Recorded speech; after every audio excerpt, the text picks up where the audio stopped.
Joining us now is Katherine Schweit, a retired FBI agent executive. She created the FBI's active shooter program, which she ran for 5 years. Katherine, thank you for being with us. These are such difficult moments, you know. And I was wondering, the suspected gunman was investigated last year in light of online threats about a school shooting. Apparently he was 13 at the time. What do you make of that? Yeah, I think that's the challenge that we face with information that comes in. It's vague. We can only do so much with it. And I mean, we, in terms of any law enforcement or any investigators, even the school itself, it's a situation where according to the reporting, the kid, somebody typed in, online and online gaming. The FBI said it received several tips about that. They gathered that information up. They got the search warrant they needed to find the IP address. They made the contact to find out what location where the house was, where the threats were made about, I'm going to do some undetermined school shooting somewhere by somebody. They called the Jackson County Sheriff's Office. I saw the sheriff was interviewed earlier today. She said, yeah, we did go out there. We talked to the father. We talked to the child. The child denied he did it. The father said, yes, they have hunting guns, but they're locked up and the kid doesn't have access.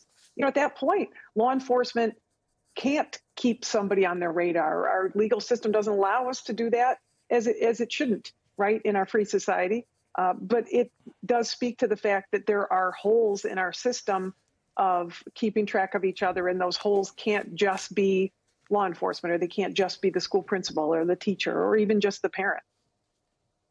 Yeah, I mean, but meanwhile, the Georgia Bureau of Investigation says the protocols at that school actually prevented this from becoming an even larger tragedy. Teachers apparently had a button that sends an alert to local authorities of an active situation. Is this something that you think did indeed make a difference? Well, the law enforcement, from my understanding, the school resource officers arrived after the shooting stopped, but I don't know what that timing is. And if the sheriff says it did, I'm certainly not going to question that. I think we've begun to see, since Sandy Hook, all kinds of security potential regulations, options, pieces of equipment. And in this case, these were lanyards right around the necks of teachers. I've seen those before. There are also buttons on walls, state laws that require push buttons on walls that are panic alarms.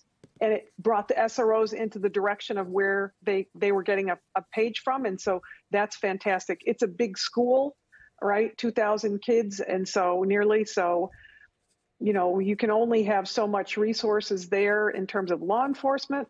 But it certainly appears that the fact that they were on scene is what they prompted the shooter to put his gun down. And that is good news. Yeah, and I'm just... Katherine, how do you, and you that organize such a thorough program yourself, how do you best protect a school, the children and the educators in that school, from someone who goes to that school? There's such difficult in how do you harden it? It's harden is a great word because we think of that as a physical thing, but it's really both. Physical and non-physical. You harden a school, protecting a school by a layered approach. You certainly can have law enforcement there. You certainly can have panic buttons and alarms and security systems and gun detections and gunshot detections. And you can have ballistic bulletproof doors and things like that. And those are all hardened targets, way to harden a target physically. But you also must do it in a non-physical way. And that includes making sure that the school has a threat assessment team, that parents and students know what a threat assessment team is, meaning that that's a location where information of any concern can be collected together and looked at as a whole. And so you have to have an anonymous tip line. You have to have a regular tip line. You have to have a way for students to access the way that they can tell people if they're concerned about something. You have to educate students and parents to understand that snitching is telling to get somebody in trouble, right? But telling is getting somebody help, right? You don't want to teach them to snitch. Nobody wants to be a snitch, but we want people to help.